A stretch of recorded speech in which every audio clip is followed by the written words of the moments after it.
Ce que nous apprenons à l'école n'est pas exactement la vérité. Et en plus, les sens nous jouent des tours. On doit se demander, quelle est la réalité dans laquelle on se trouve? Les physiciens modernes disent que ce ne sont que des ondes d'information. Dois-je les croire? J'espère. Et ici, nous avons le grand-père de tous les mystères quantiques, l'expérience de la double rainure. Pour comprendre cette expérience, d'abord nous devons voir comment jouent les particules ou les petites boules de masse. Pour l'instant, si on tire au hasard un petit objet, des billes par exemple, vers l'écran, on voit comment se reflète un patron dans le mur de derrière, dans lequel il a rebondi et s'arrête.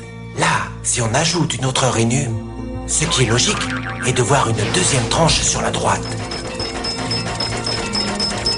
Maintenant, tentons avec des vagues. Les vagues arrivent à la rainure, se propagent et arrivent au mur de derrière où elles acquièrent plus d'intensité, juste en face de la rainure. La tranche resplendissante démontre précisément cette intensité supérieure. C'est un effet qui ressemble à la tranche que dessinent les billes. Mais, quand on y ajoute la deuxième rainure, une chose différente se produit. Si la partie supérieure d'une vague tape avec la partie inférieure d'une autre, elles s'éliminent entre elles. De cette façon, sur le mur, on obtient un patron d'interférence. Là où les deux parties supérieures s'entrechoquent, il y a plus d'intensité, des lignes resplendissantes. Et là où elles s'éliminent, il n'y a rien. Ainsi, quand on lance quelque chose, ou en d'autres mots, matière, au travers de deux rainures, nous obtenons ceci, deux tranches d'un coup. Mais avec des vagues, le résultat est un patron d'interférence, comprenant beaucoup de tranches. Très bien pour l'instant. Là, nous allons nous faire les quantiques.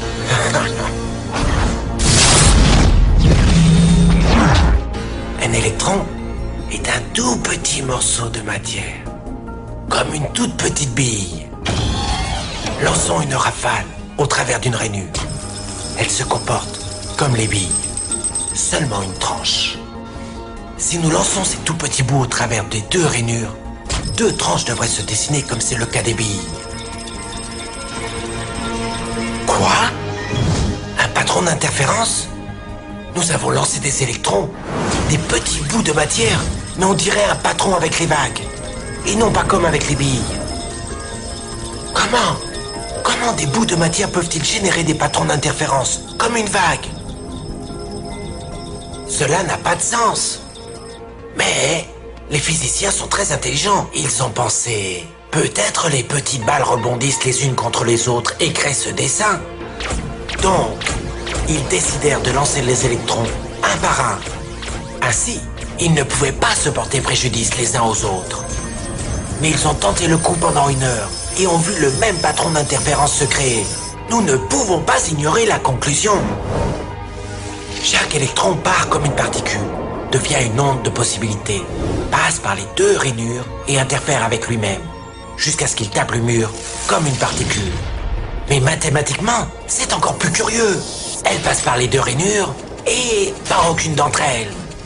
Elle passe par une et passe par l'autre. Toutes ces possibilités sont superposées les unes avec les autres. L'expérience déconcerta énormément les physiciens, au point qu'ils décidèrent de regarder avec attention pour décider par quelle rainure l'électron passait-il en réalité. Ils ont mis un dispositif de mesurage juste à côté de l'écran des deux rainures pour voir par laquelle elle passait. Et ils lancèrent l'électron. Mais le monde quantique est beaucoup plus mystérieux de ce qu'ils pouvaient imaginer. Quand ils regardèrent, l'électron recommença à se comporter comme une petite bille.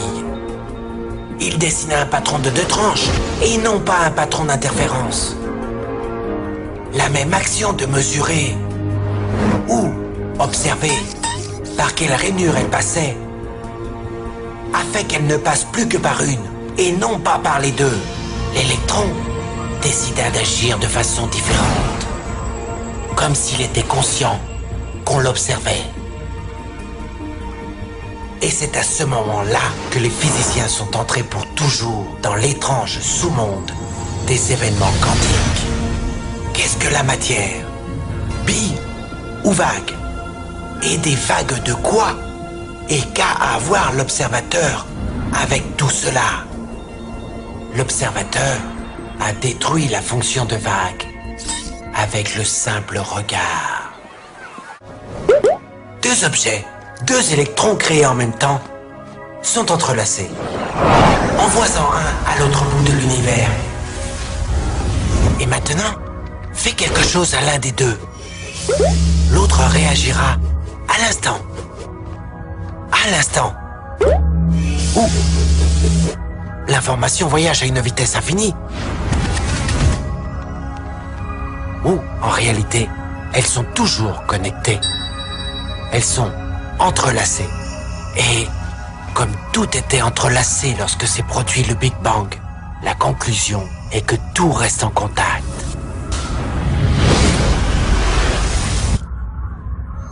L'espace n'est que le conduit qui nous donne l'impression qu'il y a des objets séparés. Nous sommes-nous suffisamment enfoncés dans le terrier ?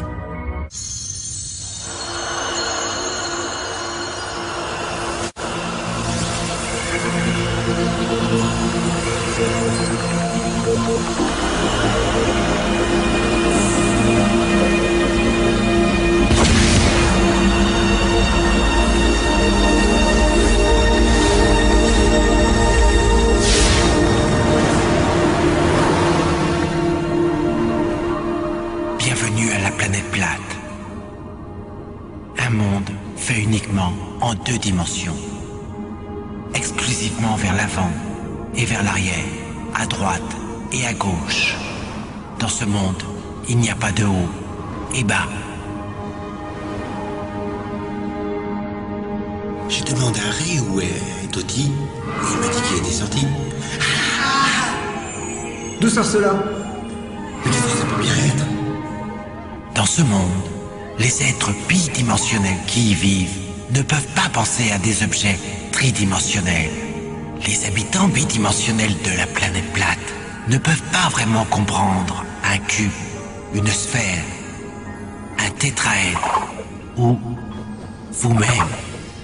Dans une perspective bidimensionnelle, mon doigt tridimensionnel se voit plus ou moins comme cela.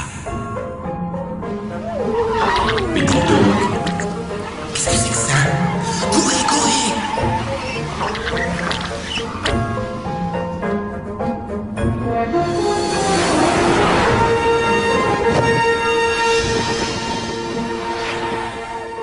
Bonjour, petit cercle. La peur de l'inconnu, ou encore mieux, à ce que tu ne connais pas encore, c'est une énigme. Si nous ne voyons que ce que nous connaissons, comment pourrait-on voir quelque chose de nouveau?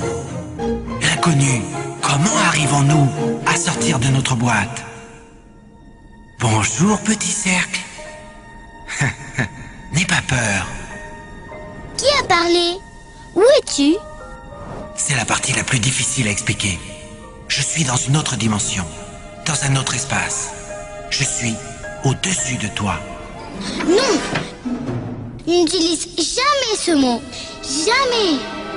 Quel mot? Celui qui commence par As. Au-dessus? Il est interdit. Eh bien, ça veut dire quoi d'après toi? Je ne sais pas. Et je ne veux pas le savoir. Si tu utilises ce mot, tu peux recevoir une punition très sévère. Es-tu un fantôme? J'espère pas. J'ai juste une perspective différente à la tienne. Je peux voir les choses différemment à toi. Ah oui? Prouve-le-moi. Bon, d'accord. Tu as un coffre-fort dans la remise.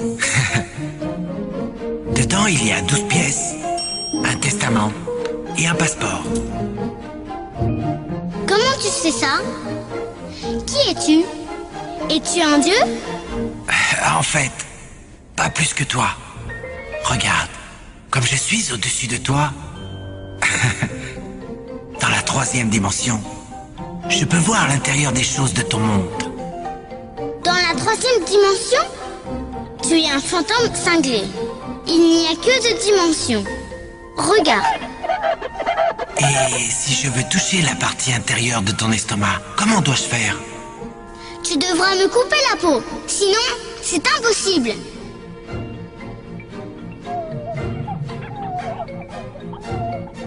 Arrête. Tu en veux plus? Plus de quoi? Dimension? Oh, Direction? non, oui. C'est que... il n'y en a pas. Plus. Que m'arrivera-t-il? En quoi vais-je me transformer? Tu dois te transformer pour le savoir. D'accord. Excellent.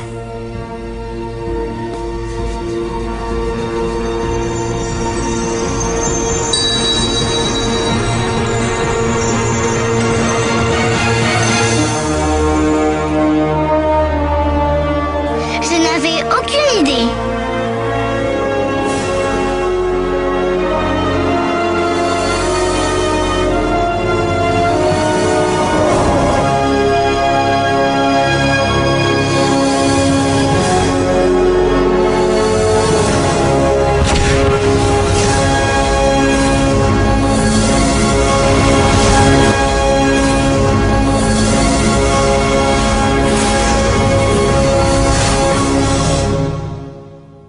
C'est curieux, n'est-ce pas? Ce qui nous effraie le plus nous donne ensuite le plus d'émotions.